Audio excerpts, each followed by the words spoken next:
नमस्कार, आपकी स्नेह लेके आई है वीकली रीडिंग। हम रीडिंग करेंगे मंडे से। Week I think it's 19th of April. मेरा तो दिन रात घूम गए हैं, पता नहीं क्या है। आई थिंक इट्स 19th ऑफ अप्रैल से मंडे टू संडे।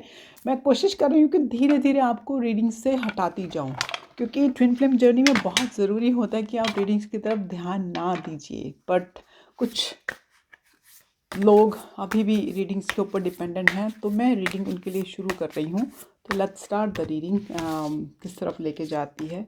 छोटी रीडिंग्स कर रही हूँ ताकि आप लोग सिर्फ थोड़ा सा वो महसूस कर सकें। अदरवाइज़ रीडिंग्स से मैं चाहती हूँ धीरे धीरे धीरे धीरे जैसे आप डिटैच होते जाते हैं, हमें रीडिंग से दूर होना पड़ेगा वन वे और अनदर। ओके, मैं नहीं चाहती कि आप रीडिंग्स पे ध्यान दें।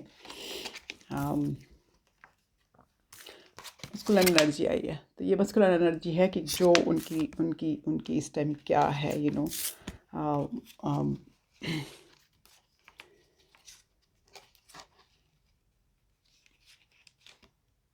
मस्कुलर एनर्जीज को अभी muscular energy is in a third party.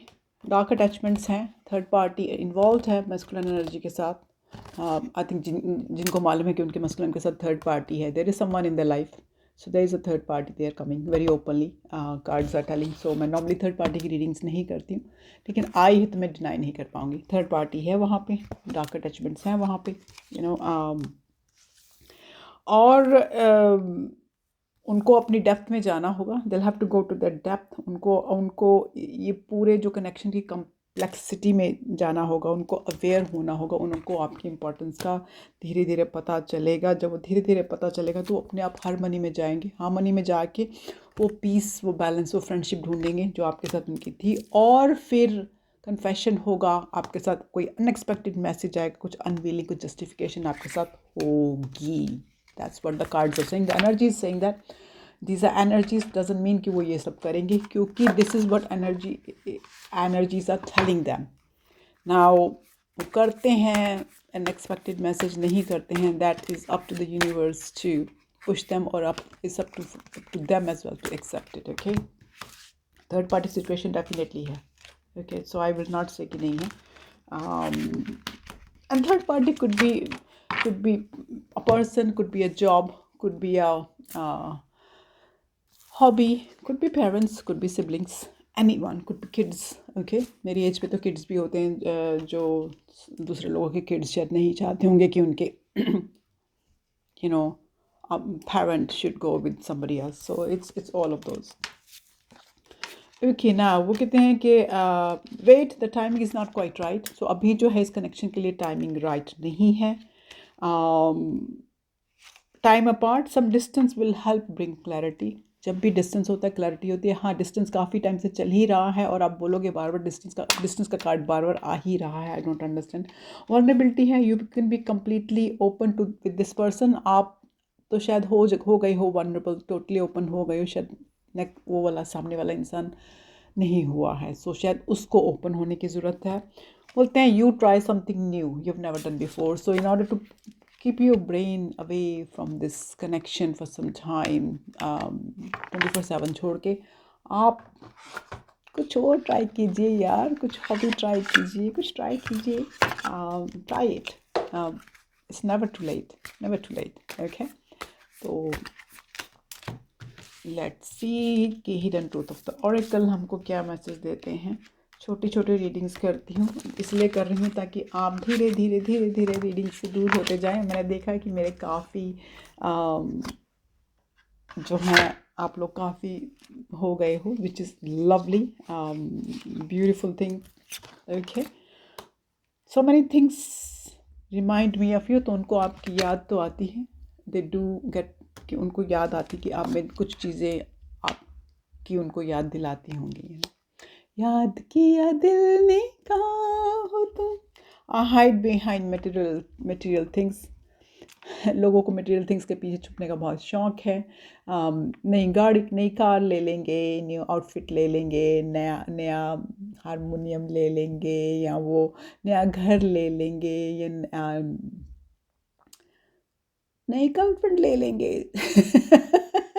नहीं यार, गर्लफ्रेंड तो मटेरियलिस्टिक थिंग नहीं है, but I am just saying कि they will hide, you know, या ब्लूटूथ स्पीकर ले लेंगे, यू नो, अलेक्सा ले लेंगे, whatever. Okay, I will wait for a sign from you. वो wait from sign from you, तो I think you are waiting a sign from them. वो तो wait sign, आप तो एम्प्टी साइंस उनको शायद दे चुके हैं अपने काउंटर पार्ट को, तो ये साइन उनके लिए है. And I wish things could be different. I mean they are wishing the things could be different. In what manner I have no idea. मैं कहना भूल गई थी, मैं रीडिंग करती हूँ सोल कनेक्शन इन सेपरेशन. मैं नाम नहीं देती हूँ ट्विन फ्लेम का. जो अगर आप सोल कनेक्शन में हैं या ट्विन फ्लेम में हैं, आप अपने आप डिसाइड कर लीजिए. तो आप दोनों की बातचीत तो नहीं हो रही है. बातचीत नहीं हो रही है तो देखते हैं कि ये जो आपको कुछ जो नहीं कह रहे हैं वो क्या कहना चाहते हैं, उनके दिल में क्या है. बोल नहीं रहे हैं जो आपको कुछ भी. आप इसीलिए तो रीडिंग देखते हो ना कि क्या मैसेजेस आते हैं. तो let's see what messages are coming here. Guys, मैं रीडिंग नहीं करने वाली थी, लेकिन एक दो मैंने देखा, दो स्टूडेंट्स के कॉल आए हैं, तो दे वर लाइक वेरी रेस्टलेस. तो मैंने बोला कर देती हूँ, उनकी थोड़ी रेस्टलेसनेस कम हो जाएगी.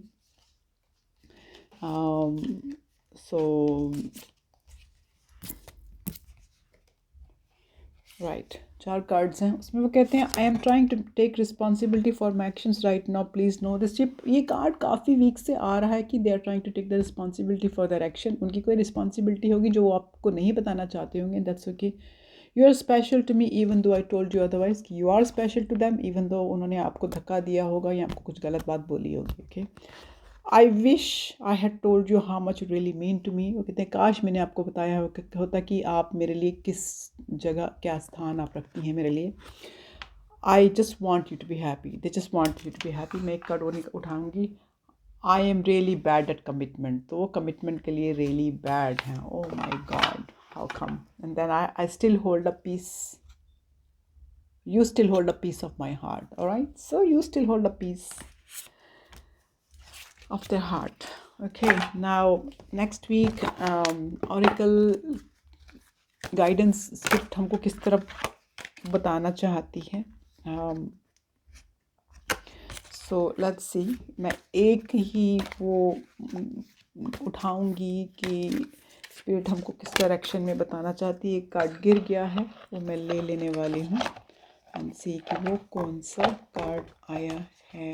ओके राजेश, ये कार्ड आया है, अपॉर्चुनिटी का कार्ड आया है. ओके, पहले शायद नहीं आया हमारे रीडिंग्स में. Live in the moment, let go of the past, there is no point worrying about the future. Wonderful opportunity exist for you today, embrace it. तो मुझे एकार्ट टोले का वो बुक याद आती है, you know, the present, live it now. आपको मैंने बुक का नाम दिया था, यू नो, एकार्ट टोले की जो बुक है. वो कहते हैं, इस मोमेंट में जीना सीखिए, भूल जाइए कल क्या हुआ था और कल क्या होगा. राइट, कल को भूल जाइए, आने वाले को भी और जो गया है उसको भी. तो अगर आप मोमेंट में रहना शुरू करेंगे तो आप हंसी खुशी ज़िंदगी व्यतीत कर सकेंगे. हर मोमेंट को एंजॉय करना सीखिए. कहते कोई वंडरफुल अपॉर्चुनिटी, यू नो, आपके लिए एग्जिस्ट करती है, उसको एम्ब्रेस कीजिए. ओके, उसको धक्का मत दीजिए, उसको एम्ब्रेस कीजिए. तो ये तो थी छोटी सी रीडिंग, वीक की रीडिंग. होप कि आप लोग प्यार बिखेर रहे हैं.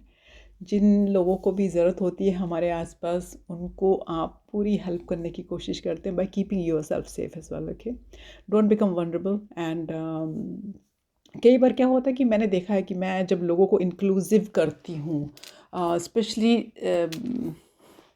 वुमन, जब किसी को मेरी बहुत आदत है कि I make people inclusive. If they are suffering, I say oh let me talk to you. काम पे भी मेरा यही है कि let me talk to you, let's grab a coffee and talk about it. लेकिन जो कुछ इंसान हैं वो गलत ले लेते हैं आपकी इंक्लूसिवनेस को, वो गलत ले जाते हैं. तो बी केयरफुल.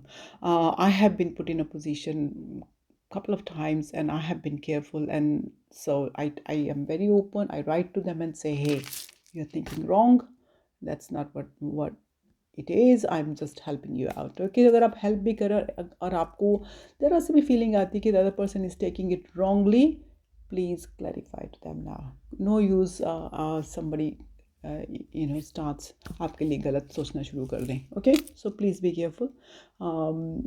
मेरे को लगता है मुझे तो अपने आप को बिल्कुल ही बंद कर देना पड़ेगा। Stop helping people. नहीं यार, ऐसा नहीं कह सकती। Help people but just be careful कि आप वल्नरेबल ना हो जाएं। ठीक है, हमेशा की तरह I send you lot of my love and आपने भी वो प्यार दुनिया में बिखेरना है। ओके, नेक्स्ट वीक तक के लिए नमस्ते।